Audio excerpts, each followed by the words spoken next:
Nós estamos chegando ao final do livro de Ruth e, pelo que a gente tem visto, o livro caminha para um final feliz. O livro caminha para que o propósito, a bênção, a graça e a misericórdia de Deus se cumpra plenamente na vida de Ruth e de Noemi principalmente. E você vai ver que no finalzinho agora, o filho de Ruth vai ter muito destaque no finalzinho do livro e Noemi vai voltar a ter destaque no final do livro, embora o livro gire em torno aqui agora, a maior parte do tempo, de Ruth, do casamento dela com Boaz, de como que isso aconteceu. Agora a gente vai ver que o livro ele vai focar no final, tanto no filho de Ruth e Boaz, quanto na Noemi, a viúva sofrida que a gente estudou no início. Vamos ler o 13, Ruth 4, 13. Assim tomou Boaz a Ruth, e ela passou a ser sua mulher, coabitou com ela, e o Senhor lhe concedeu que concebesse e teve um filho. Olha de novo. Assim tomou Boaz a Ruth, e ela passou a ser sua mulher, coabitou com ela, e o Senhor lhe concedeu que concebesse e teve um filho. Vamos parar aqui, daqui a pouco a gente segue.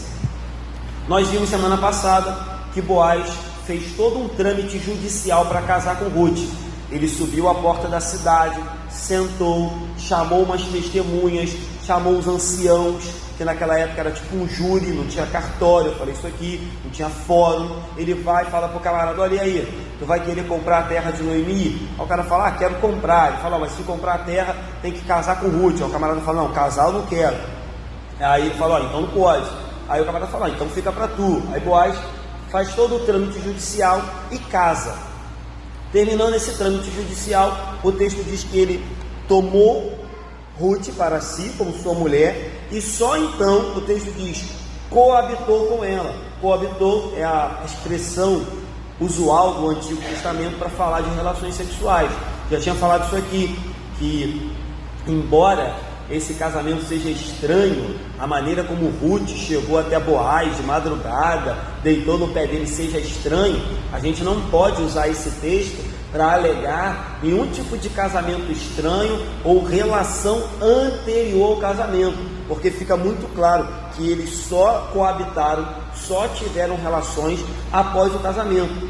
Outra coisa que me chama muita atenção aqui é que o texto diz assim: ele coabitou com ela e o Senhor lhe concedeu que concebesse um filho. Ou seja, a concepção de um filho, o nascimento de um filho. É claro que aqui, eu falei semana passada, talvez isso se torne mais evidente porque talvez Ruth fosse estéril, ou o seu antigo marido fosse estéril, talvez, porque eles ficaram casados por quase 10 anos e não tiveram filho nenhum. E naquela época eu falei, irmão, não tinha contraceptivo. As pessoas casavam e tinham filhos, consecutivamente, um atrás do outro, até que Deus permitisse. Mas Ruth não tinha filho nenhum. Então o texto diz: olha, Deus concedeu. Embora, de novo, Ruth pudesse ser estéril, nada mudou, queridos. Nos dias de hoje, os filhos ainda são presentes de Deus. Nos dias de hoje, as crianças que nascem ainda são porque o Senhor concedeu ao casal fulano e fulano conceber e ter um filho. Então, embora algumas crianças, alguns pais digam: foi um acidente, nós não planejamos, não interessa, Deus planejou, Deus concedeu, Deus permitiu, Deus formou aquela criança no ventre, embora tenha a participação do marido, da esposa, ou do homem, da mulher, embora alguns pais nem queiram aquelas crianças, nem desejavam ter aquela criança, Deus quis, porque os filhos são heranças do Senhor, são bênçãos do Senhor, são dádivas do Senhor, e é Ele que concede. Então é isso que fica muito claro nos nossos dias, porque a cada dia que passa, o fato de algumas pessoas não se programarem, não planejarem, e o fato de ser tão comum hoje as pessoas terem filhos, faz com que as pessoas percam um pouco de vista essa ideia de que, embora os filhos possam vir numa hora indesejada, embora algumas pessoas tenham filhos antes da hora, de maneira inadequada, se precipitem, às vezes até antes do casamento, que a gente não aprova, não interessa. Os filhos são bênçãos do Senhor, os filhos são concedidos pelo Senhor. As crianças, nós, quando viemos a esse mundo, só viemos porque o Senhor quis, e ponto final. E essa verdade importante, eu estou me demorando um pouco aqui, porque eu quero entrar numa verdade importante. Essa verdade importante deveria fazer com que a nossa visão,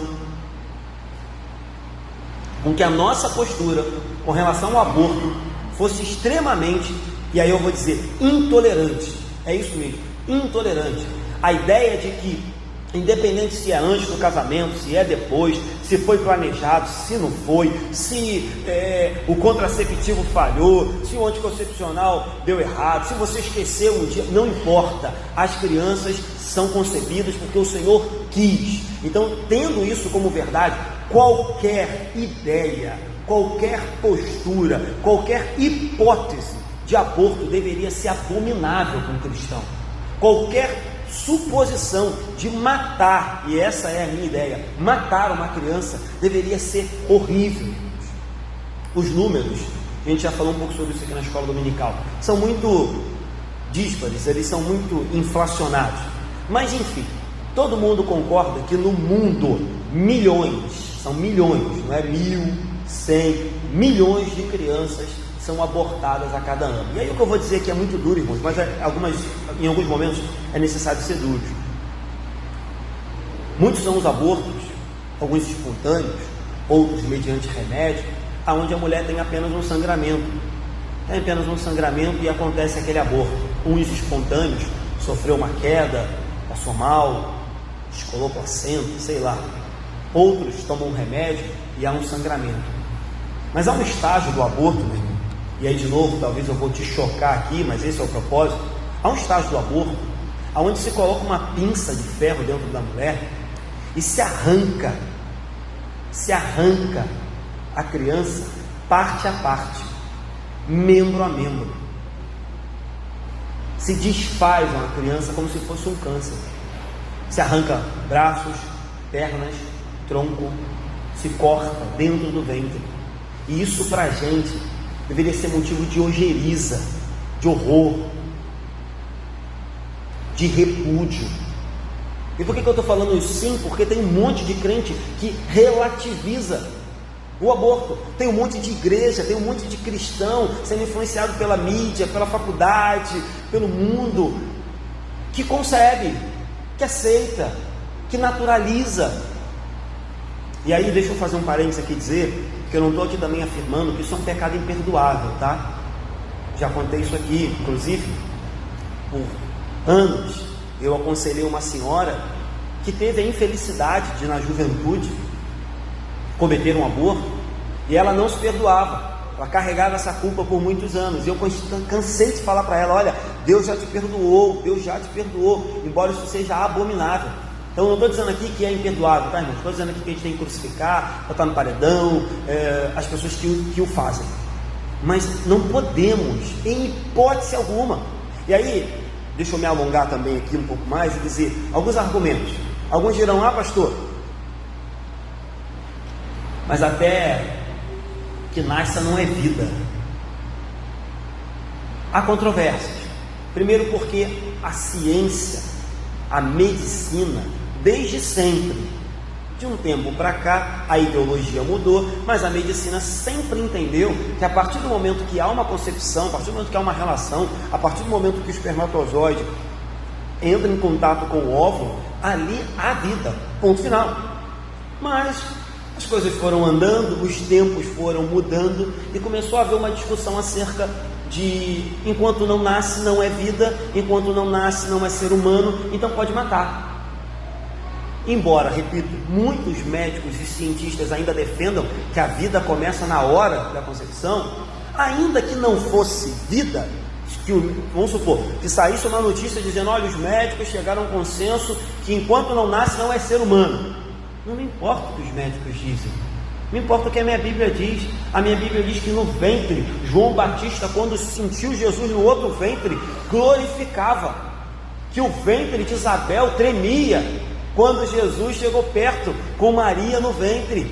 A Bíblia me diz que o profeta Jeremias, se não me engano, que a gente estudou esses dias, Deus diz: no ventre te formei, no ventre te chamei, te fiz profeta. É isso que a minha Bíblia diz. Então, ainda que um dia todos os médicos digam: não é vida, aquilo que está ali é um amontoado de célula e a gente pode jogar fora e descartar. Não estou nem aí, né? Eu vou continuar dizendo que é vida, porque a Bíblia diz. Outro argumento: alguns dizem assim: pastor, aquela pessoa vai crescer na favela, sem oportunidade de vida. Aquela mãe, coitada, já tem 5. Essa criança vai ficar na rua pedindo dinheiro. O que vai ser? Não vai ter futuro nenhum. Meu irmão, primeiro, com base nesse tipo de argumento, foi que homicidas como genocidas, como Hitler, se julgaram no direito de matar uma outra raça. O que vai ser dessa raça? A raça não vale para nada. Então, se a gente partir desse princípio que pessoas muito pobres, ou pessoas viciadas, ou pessoas que não têm, enfim, um estudo, uma condição financeira, têm liberdade para abortar porque aquelas crianças serão pobres, miseráveis, a gente está abrindo então espaço para que outras pessoas que pensam assim, como na época do racismo: pode matar um negro, não é ser humano, pô. Que vai ser um negro? Vai ser a vida toda escravo? Você pode matar. Um índio? Pode matar, pô. Não tem alma, não é ser humano, pode matar. Então, voltando agora para a questão bíblica, quem diz que aquela pessoa que nasce numa condição financeira pobre, quem disse que aquela pessoa que nasce de uma mãe drogada, viciada, moradora de rua, que seja promíscua, quem disse que o futuro daquela pessoa automaticamente ou obrigatoriamente será também ser uma pessoa sem futuro? Quem disse? Quem é que escreve o nosso futuro? Quem é que escreve os nossos dias? Eu creio que é Deus. Logo, todavia, ainda que aquela pessoa: meu Deus, é porque é filho de uma moradora de rua, vai nascer na rua, pastor, não vai ter oportunidade. Irmão, não me interessa. O futuro a Deus pertence. A Deus pertence. Pelo contrário, em vez de relativizar e autorizar o aborto nesse caso, nós deveríamos fazer nós deveríamos nos perguntar: o que eu posso fazer para ajudar aquela criança que vai nascer na rua? O que eu posso fazer para ajudar aquela criança que não vai ter oportunidade na vida? E não dizer: mata, é melhor matar do que crescer e não ser ninguém. As pessoas defendem isso. Um outro argumento é muito conhecido esse, né? Meu corpo, minhas regras. As mulheres vão dizer: olha, o corpo é meu, não sou obrigado a carregar dentro de mim algo que não me agrada. Ainda que isso fosse verdade, o seu corpo, suas regras, mas dentro de ti há um outro corpo. E aí o feto poderia dizer: meu corpo, minha regra, não quero morrer. Você não quer me carregar, mas eu não quero morrer. Não pedi para você me fazer, fez porque quis, né? Se o feto pudesse falar, ele poderia dizer. E voltando para a Bíblia, que é o mais importante para a gente, o cristão não existe meu corpo, minhas regras. A Bíblia diz que o corpo é templo do Espírito Santo. Nós não temos liberdade, nós não nos mandamos. Nós não podemos fazer o que bem entendemos com o nosso corpo. Então, mais um problema, mais um argumento falho, que também é muito utilizado. Outro argumento muito utilizado: proibir não adianta de nada, porque hoje em dia é proibido e as pessoas continuam fazendo. É verdade, mas vamos ver, vamos por essa lógica? É proibido matar, as pessoas continuam matando. Vamos liberar o homicídio? É proibido abusar de uma outra pessoa, estuprar uma pessoa, uma mulher. As pessoas continuam fazendo. Vamos liberar? É proibido usar drogas. As pessoas continuam usando. Vamos liberar? Se for por isso, irmão, vai virar Sodoma e Gomorra. Vai virar o inferno na terra. Vamos liberar tudo. Porque se proibir não adianta, é verdade, proibir não adianta. A gente faz o quê? Libera? Deixa Bangu? E por último, alguns argumentam que é necessário se permitir tal ato porque é uma questão de saúde pública, porque muitas mulheres sofrem dramas, crises psicológicas e outras até morrem quando tentam cometer o aborto. De novo, para mim, é uma resposta furada, porque se uma mulher sofre problemas psicológicos por carregar uma criança que ela não quer, eu acredito que ela vai sofrer tanto quanto o resto da vida lembrando que ela matou uma criança que ela não quis. Tem uma frase muito famosa na internet que diz assim: você não deixa de ser mãe quando faz um aborto, você só se torna mãe de uma criança assassinada. Você diz, eu não quero ser mãe, vai ser um trauma na minha vida, isso vai ser uma mancha na minha vida, meu psicológico não aguenta carregar uma criança. E aí tem uma frase que diz isso: você não deixa de ser mãe porque aquela criança foi abortada, você apenas se tornou mãe de uma criança que foi assassinada. Então essa questão também de saúde pública, ela é muito complicada, até porque, com raras exceções, onde as mulheres são abusadas, na grande maioria, as pessoas concebem porque querem. Uns vão dizer que beberam demais, outros vão dizer que não pensaram na hora, que agiram por impulso, não importa. Não dá para alegar uma saúde pública, meu psicológico vai ficar abalado agora, depois que você aceitou e, quem sabe de forma inconsequente, cometeu o ato. Então, meu irmão, eu me alonguei, minha irmã, porque é um assunto atual, a gente já falou sobre isso aqui na escola dominical, mas quando a gente olha para a Bíblia e percebe que as crianças são bênção, dádivas, presentes de Deus, a gente deve levantar a nossa bandeira, a gente deve empunhar as nossas armas, que é a espada, que é a palavra de Deus, e dizer com todas as palavras que um aborto é abominável. Contudo, quero passar do próximo versículo dizendo: não é um pecado imperdoável, mas o quanto a gente puder evitar, auxiliar, aconselhar, acolher toda e qualquer mulher que pense fazer um ato de insanidade desse, nós devemos fazer. É obrigação nossa salvar essas vidas, já que tantas mulheres perdem a sua vida tentando fazer um aborto clandestino. Devemos salvar essas mulheres, mas também devemos salvar aquele feto, aquela criança, aquele bebê que está no seu ventre. Então, nosso argumento não pode ser: vamos salvar as mulheres, vamos salvar ambos. Algumas mulheres dizem: não, nós devemos ficar ao lado das mulheres. Sim, mas quantas meninas também não morrem quando são abortadas? Algumas pessoas levantam muitas bandeiras, do movimento negro, e eu acho justo, mas você já parou para perceber que a maioria das pessoas que são abortadas provavelmente devem ser de cor negra, porque são os pobres que geralmente são mais influenciados a cometer tal absurdo? Então, se nós realmente queremos defender as minorias, defender as mulheres, defender os negros, defender as crianças, nós devemos, irmãos, lutar até a nossa última força para proibir todo e qualquer tipo de aborto, certo? Vamos seguir, verso 14. Então as mulheres disseram a Noemi: seja o Senhor bendito, que não deixou hoje de te dar um neto, que será teu resgatador, e seja afamado em Israel o nome deste. É interessante a gente perceber que Noemi volta ao assunto, Noemi volta ao cerne da questão. E as mulheres da cidade, que lá no início, saíram ao encontro dela para saber como ela estava, e ela estava super chateada, as mulheres agora cercam ela de novo, e agora as mulheres estão encantadas, porque as mulheres viram como ela chegou, tudo que ela passou, a dificuldade que ela voltou, e agora as mulheres veem: Noemi tem uma nora que permaneceu fiel a ela, Noemi tem agora Boaz, que vai acolher como familiar dela, Noemi agora tem um neto, ou seja, Noemi agora tem uma família. Então essas mulheres ficam impressionadas, e o mais legal é que elas dizem assim: bendito, ou melhor, seja o Senhor bendito. Ou seja, elas consideravam que tudo que aconteceu na vida de Noemi era a bênção do Senhor. Então elas dizem: olha, bendito seja o Senhor, porque você não ficou sem resgatador, Deus te deu um neto.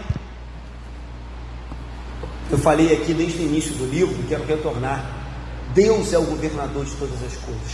Deus governa os homens, Deus governa as coisas, e Deus faz com que seus planos se cumpram com o passar dos anos.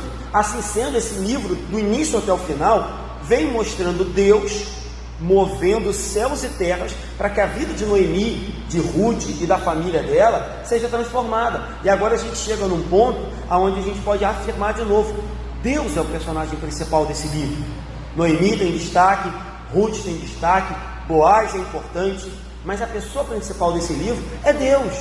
É Ele que está governando a vida dessa mulher do início ao fim. Então as mulheres dizem: seja bendito o Senhor, não seja bendito Boaz, seja bendito Ruth, porque ficou do seu lado, seja bendita Noemi, porque acreditou em Deus, embora muito chateada. Eles dizem: não, seja bendito o Senhor, porque foi Deus que abençoou Noemi desde o início. Foi Deus que moveu céu e terra desde o início, para que Noemi tivesse um resgatador. E é interessante que as mulheres dizem que o resgatador de Ruth foi Boaz. Ele resgatou Ruth e casou com ela. Aí elas dizem: mas Noemi, fique tranquila, o seu resgatador será o seu neto. É como se elas estivessem dizendo: olha, Deus enviou essa criança para cuidar de você na velhice. Deus enviou essa criança para que por meio dela o nome do seu filho Malom, o nome da sua família, fosse perpetuado. Então Noemi achava que o final da sua vida seria de dias de amargura, de dor, de tristeza, mas não sabia que os seus melhores dias ainda estavam por vir por meio do seu neto, por meio desse final feliz que Deus planejou. A gente também deve aprender um pouco com isso. Eu não gosto muito daquela frase que diz: o melhor de Deus ainda está por vir. Não gosto muito dessa frase, porque eu acho que o melhor de Deus já veio, é Jesus. A gente pode até dizer que o melhor de Deus está para voltar, mas é verdade que nem sempre o início da nossa vida é o melhor. É verdade que nem sempre o início das coisas começa como a gente gostaria. Então a gente deve ter paciência também na nossa vida e entender que às vezes o final das coisas é melhor do que o início, que às vezes o meio é melhor, que às vezes a gente não está entendendo os planos de Deus, mas que Ele sempre terá um final que lhe agrada, e um final onde nós vamos dar glória a Ele. Então Noemi teve que aprender isso da pior maneira. Ela ficou um pouco chateada, ficou um pouco magoada, ficou um pouco entristecida, disse que Deus estava castigando ela, e agora a gente está chegando no final e está percebendo que na verdade o final dos dias de Noemi talvez seriam melhores do que os primeiros, certo? Então às vezes a gente passa por uma vida sofrida, às vezes a vida começa um pouco conturbada, mas se a gente permanecer fiel, eu creio que Deus sempre terá, dia após dia, dias melhores para a gente. Vamos ler o 15. Ele será, ainda está falando do neto, ele será restaurador da tua vida e consolador da tua velhice, pois tua nora que te ama o deu à luz, e ela te é melhor do que 7 filhos. As mulheres agora profetizam e dizem: olha, Noemi, esse menino será muito importante para você, porque ele vai restaurar a sua vida. No caso aqui, restaurar a alegria, restaurar o sentido da vida de Noemi. Ele vai te consolar na velhice, e ele será muito importante. Durante todo o livro, o amor que Ruth e Noemi tinham foi muito exaltado, e agora o fruto desse amor é um neto que faria da vida de Noemi uma vida diferente. E Ruth precisava também ter a sua atitude reconhecida. Aí o livro diz assim: olha, Ruth te ama, ela deu à luz a um filho, para você, um neto. E aí ela diz assim: e ela, Ruth, é melhor do que 7 filhos. Isso aqui é muito legal, porque naquela época a sociedade entendia que uma família próspera era uma família que tinha muitos filhos homens, muitos meninos. Ter um filho homem era o desejo de toda mulher, de todo casal, de todo homem. E aí, quando o autor aqui diz que Ruth era melhor do que 7 filhos, o que ele está dizendo? Olha, essa nora, essa mulher, essa menina, que muitos na época desvalorizavam, ela é melhor do que 7. É como se o autor estivesse dizendo: olha, Noemi, você perdeu 2, é muito triste, mas você ganhou uma que vai por 7. Você ganhou uma que te ama, que te honra, que te valoriza, que te protege, que te acolheu. Então isso também é muito legal, entender que às vezes sim, Deus nos tira algumas coisas que a gente ama muito, mas Deus tem 7 vezes mais, 20, 1000, infinitas vezes mais. A gente também deve aprender isso na nossa vida. É claro que aqui ninguém está minimizando, nem dizendo que Noemi tinha que dizer, então tá bom, já que eu perdi aqueles 2, mas ganhei Ruth, estou feliz. Não, perder os 2 filhos foi algo muito triste. Mas aí o autor diz, olhe para o que Deus te deu. Você perdeu o seu marido e 2 filhos, Deus te deu Ruth. Você achou que a vida ia terminar na desgraça, sem um resgatador, Deus levantou Boaz. Aí Ruth casa com Boaz, você pensou, agora eu vou ficar sozinha. Ruth casou, Deus vai te dar um neto. Ou seja, Deus estava a todo momento mostrando para Noemi, calma Noemi, eu estou no controle, nunca perdi, estou conduzindo a sua vida, estou escrevendo a sua história, nunca deixei de fazer. E a gente também às vezes esquece um pouco isso, perde isso de ideia. Então, para fechar esse versículo, irmãos, não importa quem somos, nossa história de vida, nossa situação financeira, nossa cor de pele, se os nossos pais nos planejaram, se a gente é filho planejado ou não, se a gente é filho que os pais queriam ou não, se nós nascemos por meio de um casamento ou por meio de uma pulada de cerca, não importa. Importa que Deus concebe as nossas vidas. Importa que Deus escreve a nossa história. Importa que Deus, eu não gosto também muito dessa frase de autoajuda, né? Tipo, você é importante para Deus. Embora eu ache que isso é verdade, eu não gosto muito desses pastores que ficam dizendo, olha, você é menina dos olhos de Deus. Embora eu ache sim que nós somos importantes para Deus, afinal de contas Ele deu o seu filho para morrer por nós. Embora eu ache sim que Deus tem um plano na nossa vida e um propósito, eu não gosto muito dessa galera que fica pegando essa caminhada, esse caminho de autoajuda. O que eu quero dizer é, não importa como a nossa vida começou, as coisas que têm nos acometido, importa que sim, Deus permitiu que viéssemos a esse mundo. Deus começou escrevendo a nossa história e Ele vai terminar. Importa sim que Deus nos amou de tal maneira que deu o seu Filho. O que importa sim, que embora eu não concorde muito com essa história, Deus tem um plano na nossa vida, Deus tem um propósito para cada um de nós nessa terra. Se assim não fosse, Ele nem permitiria que viéssemos aqui. Então, que a gente possa valorizar a nossa vida e valorizar toda e qualquer vida que venha ao mundo. Eu esqueci de comentar lá no versículo 13, mas em alguns países, usando-se do argumento de que o que será dessas crianças quando elas nascerem, em alguns países, quase, só estou falando aqui de dados que eu li e vi na internet, pode ser que estejam errados, quase em alguns países, quase 100% das crianças com síndrome de Down têm sido abortadas. Porque o que será dessas crianças? Sofrerão preconceito, não conseguirão se inserir na sociedade, não vão conseguir crescer, não vão conseguir estudar, não vão conseguir trabalhar. Cuidado, gente. O aborto é diabólico, maligno, maldito e é matar uma vida. Versículo 16. Noemi tomou o menino e o pôs no regaço e entrou a cuidar dele. Então, como era de se esperar, Noemi, como uma avó, uma avó, pega logo no colo, deve ter começado a paparicar, deve ter começado a fazer as vontades.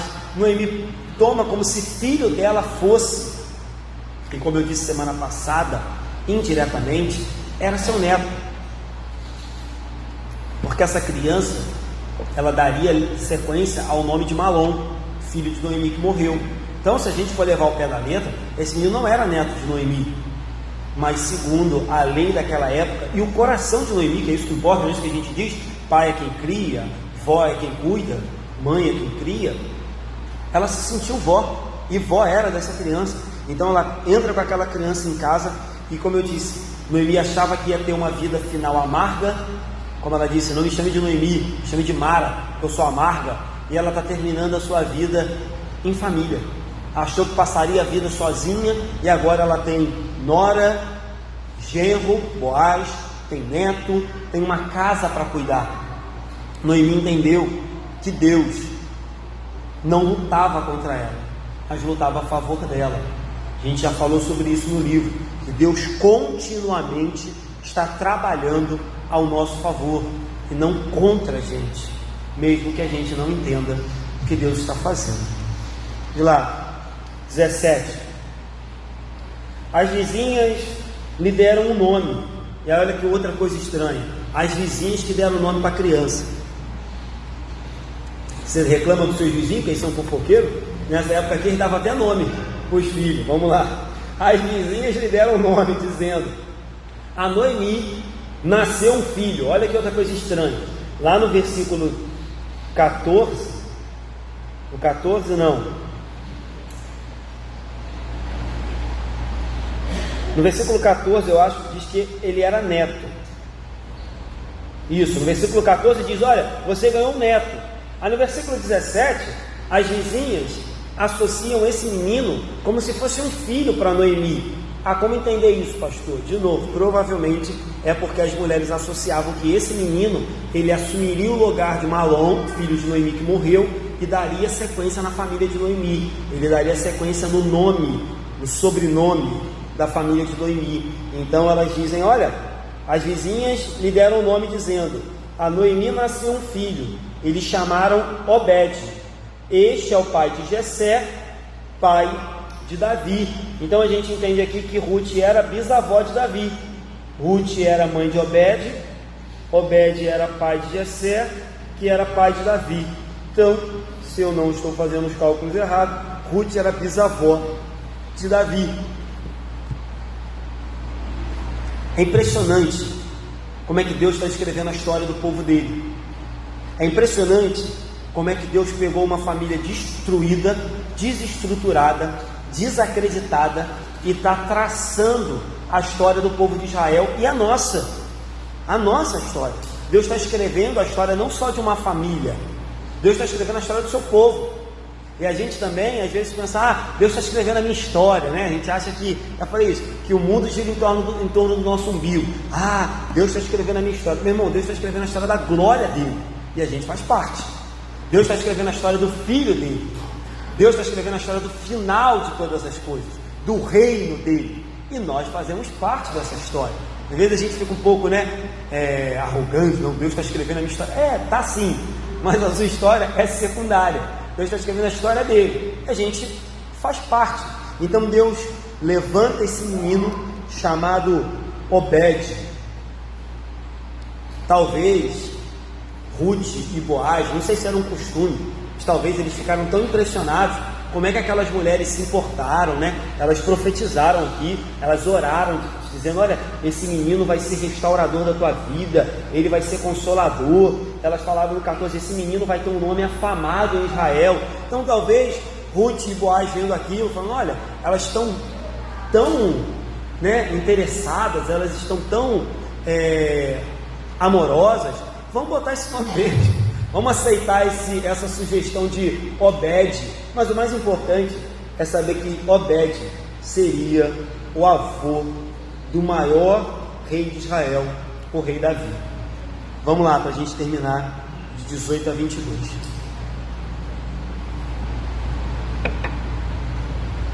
São estas, pois, as gerações de Pérez.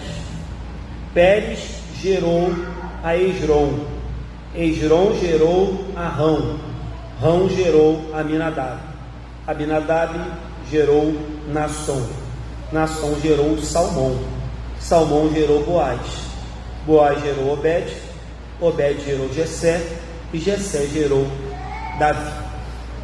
O texto termina com uma genealogia. É muito estranho também um texto terminar com uma genealogia. A gente não sabe ao certo o porquê que o autor terminou com uma genealogia, mas a gente pode supor algumas coisas. Como eu estou dizendo desde o início, todo esse livro está traçando o fio da meada, a escrita de Deus sobre a história da humanidade, do povo dele. Então, nada melhor do que chegar ao final e mostrar que por meio dessa escrita que Deus está fazendo aqui agora, isso vai gerar consequências lá na frente. Então o autor, claro, que escreveu esse livro, inspirado pelo Espírito Santo, ele não está olhando apenas para a vida de Ruth, de Noemi e de Boaz. Ele levanta os olhos e vê que por meio disso aqui, Deus estava abrindo caminhos para Davi, e que da linhagem de Davi haveria de vir o Messias. Então o autor aqui, ele não está apenas vendo o aqui e o agora. Nós somos muito limitados. Às vezes a gente se torna um pouco ansioso, até um pouco desanimado, entristecido, porque a gente só olha aqui agora. A gente só consegue ver o que está acontecendo agora. E às vezes o que está acontecendo agora não nos agrada. Às vezes o que Deus está fazendo agora parece não ser muito legal. Mas o que esse autor está dizendo? Ei, calma, olhem para a genealogia, olhe para o passar dos tempos, olhe para o que Deus está fazendo no decorrer da história, olhe para o que Deus vem fazendo desde o filho dele. E aí você vai entender que Deus está escrevendo a história de toda a humanidade. E aí talvez você vá acalmar o seu coração e vai dizer: é verdade, talvez a minha vida agora não esteja da maneira que eu gostaria, mas Deus está escrevendo a história. Eu sou apenas um pedaço da história. Eu estou apenas vivendo um pedaço da minha vida. Pode ser que lá na frente Deus tenha outras coisas para mim. Então o livro termina com uma genealogia, mostrando que Deus está preparando o cenário, não só para que Noemi tenha uma família, mas para que o Messias chegue. E que por meio do Messias, todo povo, toda raça, toda tribo, toda nação, todo joelho se dobre e toda língua confesse que Ele é Senhor. Gente, claro, nós somos muito pequenos, mas a gente deve olhar a nossa vida nessa perspectiva também. Deus está escrevendo a história dele. No que eu posso ajudar? No que eu posso contribuir? No que eu posso colaborar? No que eu posso ser bênção, ferramenta, instrumento de Deus na história dele? Deus está escrevendo a história. Deus está armando o cenário para que Jesus volte. O que eu posso fazer para ajudar, para facilitar, para acelerar a volta de Jesus, para contribuir? Viver uma vida santa, pregar o Evangelho, amar a Deus, amar ao próximo. Então vamos fazer. Essa tem que ser a nossa ideia. Olhar para uma genealogia, embora a gente não entenda. Os teólogos dizem que inclusive está faltando nome aqui, né? Ele fez apenas um resumo das genealogias. Tem mais nome que deveria entrar aqui, se a gente fosse estudar lá o Antigo Testamento a fundo. Mas o que o autor do livro está dizendo é: pare de manter os seus olhos para baixo, pare de manter os seus olhos para o seu umbigo, pare de manter a sua mente limitada ao que está acontecendo agora. Olhe para frente, olhe para a história, olhe para trás, para o que Deus já fez, e olhe pelos olhos da fé para o que Deus vai fazer. Porque não se resume a mim, a você, nem a igreja de Andorinhas. É Deus escrevendo a história dele até que Jesus venha. Então nada melhor do que a gente terminar esse livro falando. A gente passou o livro todo falando de família. A gente falou de uma crise na família, a gente falou de morte na família, a gente falou de desentendimento na família, a gente falou de mais escolhas numa família. Então a gente começou o livro falando de família. Então nada melhor do que a gente terminar esse livro com uma família restaurada, e nada melhor do que a gente terminar esse livro falando que Deus é terminantemente contra qualquer tipo de morte, inclusive de crianças. A gente começou esse livro falando de uma família abalada. A gente termina esse livro falando de uma família restaurada. A gente começou o livro falando que Noemi olhava para o seu umbigo e dizia: minha vida não tem mais sentido. A gente termina o livro com Noemi olhando com uma criança nos braços, dizendo: bendito seja o Senhor, que não me deixou sem resgatador. Então, que a gente termine esse livro com isso em mente. Começamos um livro tratando de uma família que estava passando por algo terrível. Terminamos o livro com uma família restaurada pela graça de Deus. E se Deus é um Deus que ama a família, Deus tem que ser terminantemente, para sempre, contrário a toda e qualquer tentativa de destruir uma família ou de destruir uma vida. Amém? Deixa eu fazer umas aplicações aqui para eu terminar. Primeiro, já falei muito sobre isso, os filhos são presentes de Deus dádivas de Deus, bênçãos de Deus, heranças de Deus. E não importa, irmãos, não importa, ainda que a gente como igreja condene aqueles que engravidam antes do casamento, que a gente repreenda, não importa, as crianças sempre serão bênçãos de Deus para a nossa vida, e qualquer tentativa de matá-las deve nos deixar horrorizados. Segunda coisa, Ruth ama sua sogra, e nada melhor do que ser reconhecida aqui no final como melhor do que 7 filhos, que a gente também possa aprender isso, que às vezes Deus nos tira algumas coisas, porque Ele tem coisas infinitamente melhores para a nossa vida. Terceira coisa aqui que eu falei, o casamento é uma bênção de Deus. Nós presenciamos isso na vida de Ruth, mas não se engane, o casamento é uma bênção de Deus quando ele é conduzido por Deus, quando ele é, como é que eu vou dizer, concebido debaixo da vontade de Deus, quando ele é conduzido por meio de oração, por meio da palavra de Deus, aí sim o casamento é uma bênção. Fora isso, o que a gente sabe e conhece e vê é que muitos casamentos se tornam num problema seríssimo. Então, o casamento em si é bênção de Deus. A questão toda é como ele é concebido, como ele é administrado. Quarta coisa que eu falei aqui, a vida, nossa vida, deve ser vivida sempre olhando para o final, sempre olhando para a eternidade, sempre olhando para o que Deus está escrevendo. É claro que a nossa vida é importante, os nossos planos, os nossos sonhos, a nossa família, o nosso emprego, tudo isso é importante. Mas a gente tem que, de vez em quando, parar de olhar para baixo, levantar os olhos e perceber que Deus tem uma eternidade nos esperando, e que a maior história que Ele está escrevendo não é a minha nem a sua, é a dele. E por último, claro, se Deus está escrevendo a nossa história, e se a gente tem que olhar para o futuro, o melhor nem sempre está no início, mas às vezes no final de todas as coisas. Eu creio que no decorrer da nossa vida, Deus nos abençoa, Deus nos prospera, Deus nos visita, Deus nos cura, Deus nos salva, Deus nos restaura. Eu creio em tudo isso, mas nada disso jamais se comparará ao final que Deus tem para mim e para você. Embora eu não acredite nessa história que o melhor de Deus está por vir, eu creio que o final vai ser infinitamente melhor do que tudo que a gente já viveu aqui nessa terra, porque no final viveremos com Ele para sempre, para sempre. Amém? Vamos terminar? Fiquem de pé, vamos orar.